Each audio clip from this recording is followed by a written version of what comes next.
ça augmente par année le nombre de demandes d'assistance qu'on reçoit. Donc, on veut s'assurer de ne pas arriver à un point où est-ce qu'on va dire « je ne suis plus capable ». Salut, ici Captain Adam Horton avec le balado de l'Armée canadienne.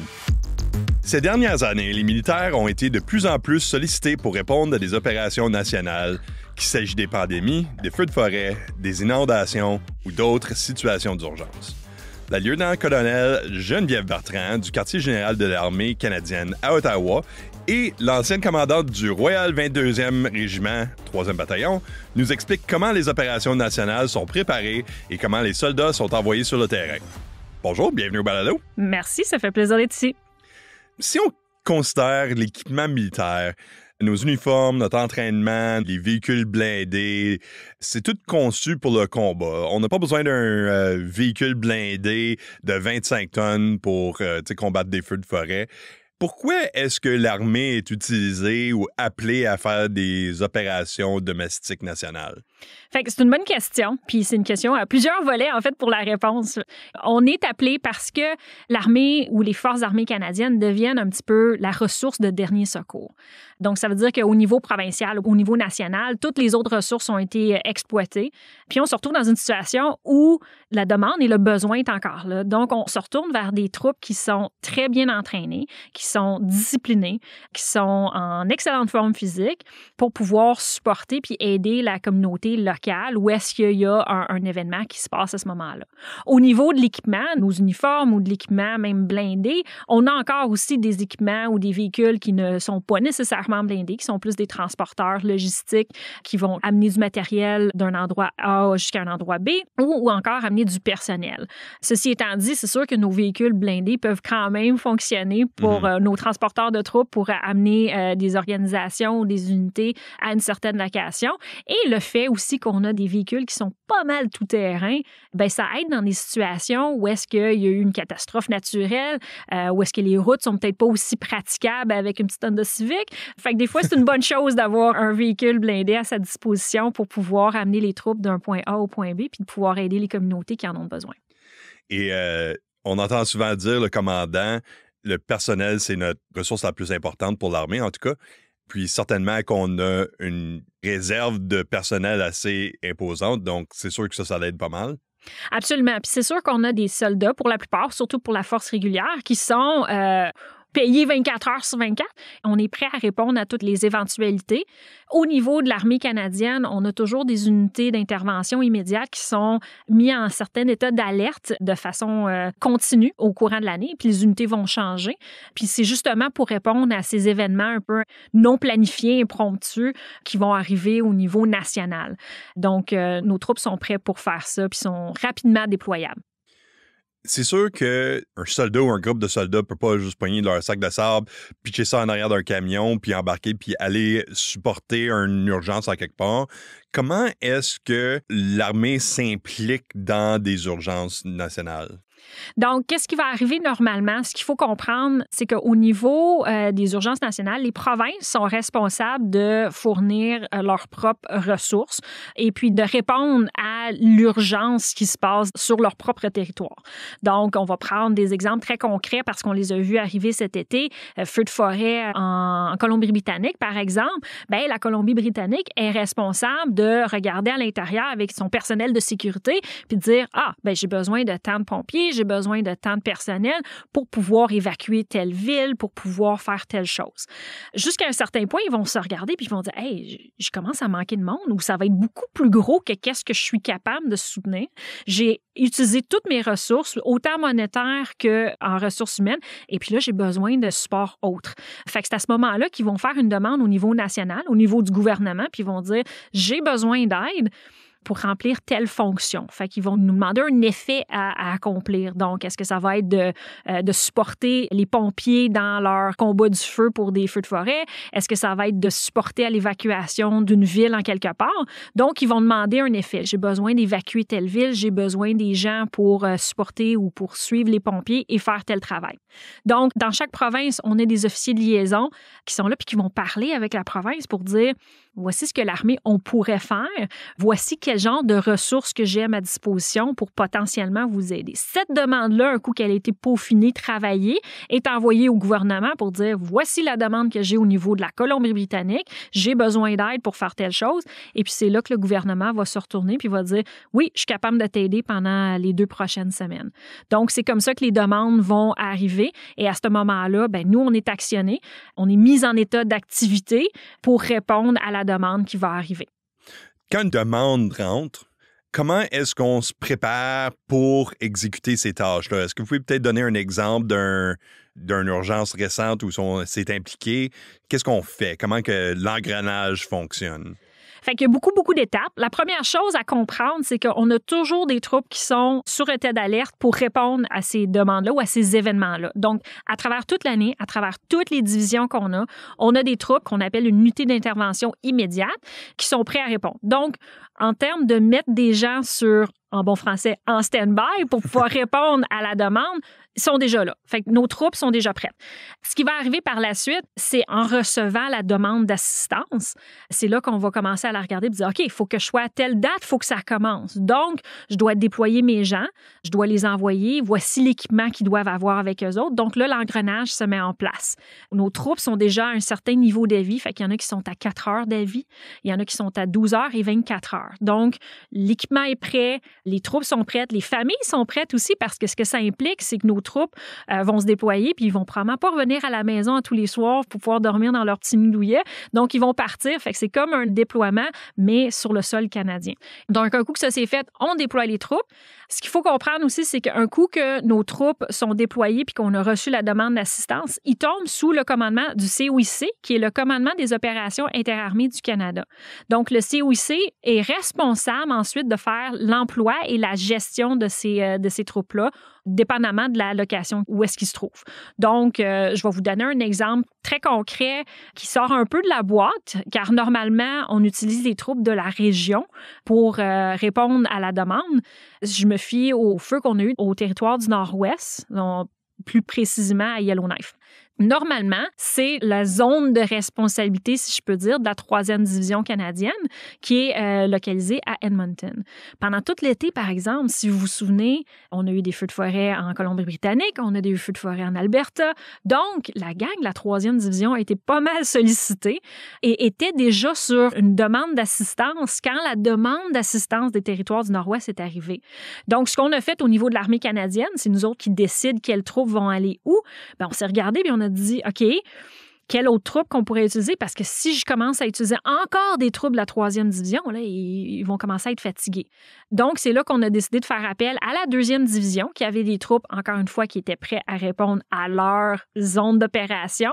Puis on a dit, vos troupes sont prêtes, elles sont qualifiées, donc on va les déployer au territoire du Nord-Ouest. Donc ça, ce que ça a fait, c'est que ça a causé un beau challenge, un beau défi de logistique, parce que si on se souvient, la gang de Québec, il faut qu'on la déplace jusqu'au territoire du Nord-Ouest. La situation là-bas n'était pas nécessairement favorable. Donc, on a beaucoup utilisé la 3e division à Edmonton en termes de support logistique pour pouvoir amener le plus possible les ressources que les membres qui sont arrivés en avion, seulement qu'avec leur sac sur le dos, pour les supporter là, à Yellowknife. Donc, ça, c'est un exemple de planification, de choses qui vont arriver. Je dis pas que ça s'est fait de façon très, très lisse. Il y a eu beaucoup de coordination, beaucoup de discussions, beaucoup d'anicroches aussi, mais on a appris beaucoup de cette expérience-là que c'est faisable de le faire. C'est juste très complexe. C'est pas facile non plus se déplacer une couple de 1000 kilomètres. On parle pas souvent de logistique parce que généralement, ça se voit pas, là, mais en arrière-plan, des fois, on n'a pas des chemins qui se rendent de point A à point B, on n'a pas l'équipement qu'on a besoin, on n'a pas de connexion Internet, on n'a pas peu importe c'est quoi. Donc, il faut tout apporter ça par nous-mêmes. Au travers des systèmes, peut-être que c'est pas super facile d'un avion à un véhicule, à un train, à un autre. Fait que c'est vraiment, on saute de point A à point B, C, D, E, F, G. Puis il y a du monde qui font du travail à chaque point, donc c'est pas toujours lisse ou direct. C'est pas on embarque tout à Québec, on embarque sur l'autobus, on y va, on est arrivé, c'est fait. Il y a beaucoup, beaucoup de coordination. Il y a beaucoup de gens qui travaillent pour faire ça. Fait que, vous l'avez bien expliqué, ça prend un autobus pour l'amener jusqu'à l'aéroport. Là, après ça prend l'avion. Ben là, j'ai besoin de l'Air Force ou de la force aérienne parce que moi, je les contrôle pas, les avions. Donc ça, il faut que ça soit de la coordination aussi qui est faite à travers les forces armées canadiennes au complet. C'est pas juste une business de l'armée canadienne. C'est vraiment un effort de toutes les forces armées canadiennes. Par la suite, on arrive là-bas, même si c'était la 3e division, Edmonton jusqu'à Yellowknife, c'est 20 heures de route. Fait que ça aussi, c'est quelque chose qu'il faut prendre en considération. Donc, c'est une grosse demande aussi de supporter les troupes qu'on a envoyées avec presque pas d'équipement pour pouvoir le faire fonctionner. Puis, je pense qu'à Yellowknife, il y avait aussi un gros problème de communication parce qu'à cause des feux de forêt, bien, tout ce qui était le système de télécommunication était complètement à terre à ce moment-là. Donc, ça créait un autre défi intéressant pour les troupes. Des techniciens à dernière minute en train d'établir des liens satellites, puis tout ça, en attendant l'arrivée des troupes, c'est pas facile. Non, exactement. Fait qu'il y a beaucoup, beaucoup de gens qui se mettent la main à la pâte pour pouvoir planifier l'arrivée des troupes. On appelle ça en anglais du main body, donc vraiment le groupement principal qui va arriver. Fait qu'il y a toujours des gens qui vont arriver un petit peu plus tôt pour mettre les conditions en place. Toujours des gens qui vont rester à l'arrière aussi pour s'assurer qu'on a tout ramassé l'équipement puis qu'on laisse, en fait, la zone où est-ce qu'on a travaillé dans un meilleur état qu'on l'a trouvé. C'est toujours l'intention. Oui, c'est ça. Donc, avec les difficultés qu'on a parlé, certaines de ces choses-là, il y a tout le temps un nexus qui s'applique à des opérations internationales. D'établir de la communication dans le Nord, c'est probablement également aussi difficile que dans un désert ou dans un jungle ou quelque chose comme ça. Mais comment est-ce que l'entraînement est peut-être différent pour des opérations domestiques nationaux que des opérations de combat? En fait, je dirais qu'il n'est pas tellement différent parce que ce qui fait notre force en termes de troupes, c'est notre flexibilité, c'est notre rapidité à se déployer, c'est notre façon de réagir face à l'adversité, notre manière de planifier aussi qui fait de nous un employé de choix pour des situations qui sont complètement chaotiques. Donc, je dirais que notre entraînement au niveau international pour les opérations internationales fait en sorte qu'on est en mesure de répondre à ces situations-là qui ne sont pas nécessairement planifiées, qui sont complètement hors de notre contrôle. Personne n'aurait pu planifier ou penser à comment réagir avec le support qu'on a donné pendant la pandémie. Mais c'est quand même nos troupes qui ont été capables d'être déployées très rapidement puis de dire, OK, c'est ça qu'on a besoin de faire. Donc, on est quand même très bon envers la planification, même si des fois, c'est pas exactement l'état final qu'on voulait atteindre ou c'est pas qu'est-ce qu'on avait espéré, mais on est capable aussi de réagir puis on est capable d'adapter notre plan pour la situation. Donc, l'entraînement qu'on a fait, que ce soit au niveau d'aller patrouiller à travers une ville qui a été un petit peu affectée par une inondation ou par un feu, là, on est capable, nous autres, de prendre en note les choses qu'on a besoin de rapporter à la chaîne de commandement. Puis après ça, on est capable de travailler avec la sécurité publique pour dire, voici ce que j'ai observé dans telle ville. Donc, cet entraînement-là est bénéfique. Puis vraiment, comme dans les opérations de combat, on utilise des soldats comme un système de détection dans le sens qu'ils rapportent l'information au centre de commandement, puis ces choses-là peuvent être actionnées par peu importe c'est qui, que ça soit des pompiers ou des ingénieurs. Ils sont capables de capter cette information-là, de distribuer, puis c'est dans plusieurs sens. Une patrouille, c'est une patrouille. Dans les opérations de combat, c'est sûr qu'il y a plus de risques d'avoir du combat, mais dans le fond, c'est la même fonction. On se promène, on capte l'information, puis on le transmet aux personnes qui en ont besoin. Puis nos troupes sont très bien entraînées pour ces choses-là, puis sont très bien entraînées aussi pour, je dirais que peut-être l'entraînement spécifique qu'on a besoin de faire pour les opérations domestiques, c'est peut-être plus au niveau lorsque c'est en lien avec des feux de forêt. Parce que là, ça prend un petit peu plus de technicité qu'on ne voit pas nécessairement sur un terrain opérationnel à l'étranger, où est-ce que là, on va avoir une formation d'environ 2 jours, qui est bonne pour 3 ans, puis qui va nous aider, évidemment, à être dans cette situation-là, où est-ce que là, on parle des feux qui devient une menace, en fait, pour nos troupes là, qui sont sur le terrain. Mais autre que ça, comme vous l'avez dit, notre entraînement, le fait qu'on est en forme, le fait qu'on est bon aussi à mettre en place un plan, mettre en exécution un plan, puis de comprendre c'est quoi l'effet qu'on recherche, nos troupes sont capables de partir de façon indépendante, de dire voici ce que j'ai observé, voici ce qu'on a besoin. Moi, je recommanderais qu'on fasse telle chose. Donc là, ça continue notre support qu'on peut donner à la province. Puis en plus, un petit peu de dureté du mental dans le sens qu'on est capable de vivre dans des conditions des fois difficiles ou moins plaisantes. Absolument. Tu sais, je vous redonne l'exemple des territoires du Nord-Ouest. Les troupes qui sont arrivées là avaient juste leur sac à dos. Donc, ils sont restés là à peu près 3 jours, si c'est pas 4, sans avoir de ravitaillement. C'est pas tout le monde qui peut faire ça. Oui, ça prend une certaine expérience pour pouvoir endurer. Absolument. C'est sûr qu'il y a beaucoup de petits morceaux qui viennent en jeu. On a parlé d'interagir avec la force aérienne, etc. Mais même à l'intérieur de l'armée, on a notre force régulière, que c'est des unités un peu plus larges, un peu plus centralisées à temps plein qui sont déployables. Même des unités d'intervention immédiate qui sont là, qui sont préparées. En plus, on a la réserve, c'est plus à temps partiel. C'est des unités peut-être un peu plus petites, mais sont localisées dans les communautés, éparpillées un petit peu partout. Puis là, on a les Rangers canadiens qui sont dans des communautés isolées, qui ont des connaissances locales très spécialisées. Comment est-ce qu'on prend tous ces morceaux-là puis on les emmène en jeu pour supporter des activités domestiques? Fait que tout se fait un petit peu de par soi-même quand on reçoit les demandes d'assistance, dépendamment de où est-ce que ça se passe et dépendamment aussi de ce qu'on a besoin de faire. Donc, du nombre de personnes qu'on a besoin de déployer ou des tâches qu'on a besoin d'accomplir. Fait que c'est là qu'on va aller chercher nos aptitudes qui sont spécifiques à tous et chacun. La beauté avec la force de la régulière, évidemment, c'est qu'elle est toujours disponible. Right? Donc, on est 24 heures sur 24, on est déjà identifié comme une unité qui va se déployer s'il arrive quelque chose. C'est simple, c'est fait. Donc, c'est sûr qu'il va avoir un impact probablement sur l'entraînement qu'on est en train de faire pour autre chose. Mais normalement, quand les demandes d'assistance durent environ 2 à 3 semaines, bon, on peut les rattraper. La beauté aussi d'avoir nos forces de réserve, comme vous l'avez mentionné, sont peut-être un peu plus petites, mais sont éparpillées un peu partout. Et ce qui arrive souvent, c'est quand une tâche arrive dans une communauté spécifique, bien, les gens, ils veulent supporter leur propre communauté. Donc là, la force de la réserve devient vraiment un amplificateur ou un accélérateur où est-ce qu'ils veulent supporter leur communauté. On est capable de leur donner des contrats pour la durée de la demande d'assistance. Plus de toute façon, dépendamment de la situation, il y a de fortes chances que leur travail soit mis sur pause de toute façon, leur travail civil à ce moment-là.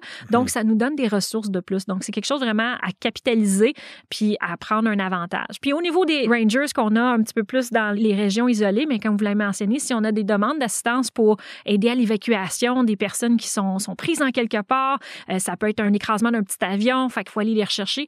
Eux connaissent vraiment le terrain, connaissent beaucoup les communautés autour, donc va donner une grande aide à ce moment-là. Vous avez fait mention un petit peu au début aussi, mais l'armée comme telle a des ressources, ne sont pas infinies. Puis c'est sûr que quand des soldats sont employés à combattre des feux de forêt, des inondations, etc., ces personnes-là ne sont pas disponibles pour des opérations internationales, des opérations de combat ou peu importe qu'est-ce qu'on est en train de faire dans l'instant. Comment est-ce qu'on est en train de gérer ce problème-là? Bien, ça, c'est une excellente question parce qu'on ne le cachera pas à personne. On est tous en période intense de recrutement. On a besoin de plus de gens parce qu'on a beaucoup de différentes tâches à remplir. Dans les prochaines années, on va voir aussi que ça va augmenter au niveau de demande à l'international. Oui. Donc ça va être une demande aussi qui va revenir ou est-ce que ça va demander beaucoup de gens par année. Pour faire ça, bien, ça prend de l'entraînement, ça prend des gens qui sont disponibles et ça fait partie de nos mandats au niveau de l'armée. Ceci étant dit, il faut quand même qu'on soit en mesure de répondre à la demande s'il y a un événement qui se passe. Il n'y a pas personne qui va être le commandant de division qui lève sa main et dit « Ah, mais moi, je ne suis pas capable d'aider, là, j'ai plus assez de gens. » Donc, il y a vraiment une grosse planification qui est faite à chaque année pour s'assurer qu'on a les troupes disponibles, autant pour aller faire les opérations internationales, faire l'entraînement pour la prochaine opération et aussi avoir des gens qui sont disponibles pour répondre à n'importe quelle éventualité qui pourrait arriver. On a fait quelques petits calculs, on a ressorti des datas sur les dernières années et on a remarqué qu'entre 2010 et 2015, on roulait à peu près à 2,25 demandes d'assistance par année, en tout et partout là, à travers toutes les divisions. Depuis 2017, cependant, jusqu'à cette année, qui était une année très demandante au niveau des opérations domestiques, on est passé à 5,8. Donc, on augmente vraiment beaucoup en termes de fréquence, de durée et de nombre de troupes qui sont déployées par année. Et ça reste quand même quelque quelque chose qui est un peu imprévisible. Tout dépend. On parle surtout de catastrophes naturelles ici ou d'impact de l'environnement. Donc, tout dépend de qu'est-ce qui va se passer. Donc, on est en processus de voir nos options, comment qu'on va pouvoir répondre à toute la demande. Fait qu'il y a des différentes solutions qu'on essaie d'envisager pour s'assurer qu'on va toujours avoir les troupes qui sont disponibles. Mais c'est une belle gymnastique mentale pour s'assurer qu'on les a à portée de main puis que ça soit pas l'armée canadienne qui dit « je suis pas capable de fournir ». On va toujours aider notre communauté.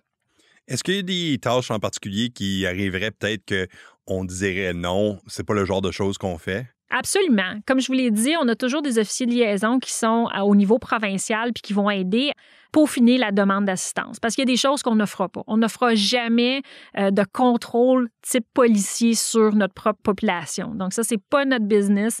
On laisse ça aux policiers, justement, puis que ce soit local ou national, mais ça ne sera pas quelque chose que les forces vont faire. Donc, je vous donne un autre exemple. La première demande d'assistance qu'on a eue au début de l'année, c'est-à-dire, encore une fois, la Colombie-Britannique, ils ont été très occupés cette année, en fait, parce qu'ils devaient évacuer une ville. Il y avait un peu une crainte qu'il y ait des conflits avec les gens qui devaient être déplacés, qu'il y avait peut-être du vol qui allait se faire, qu'il allait peut-être avoir un petit peu de brasse-camarade, comme on dit. Et dans la demande d'assistance, ils demandaient est-ce que les Forces armées canadiennes imposent l'ordre. On a dit on ne peut pas faire ça. Donc, ça, c'est quelque chose qui a été enlevé de la demande d'assistance parce que c'est quelque chose qu'on ne peut pas faire. Avec la demande qui augmente pour du soutien à l'interne pour des opérations domestiques, où c'est qu'on va de l'avant pour s'assurer qu'on est là pour répondre à ces besoins-là en même temps qu'on a nos obligations internationales?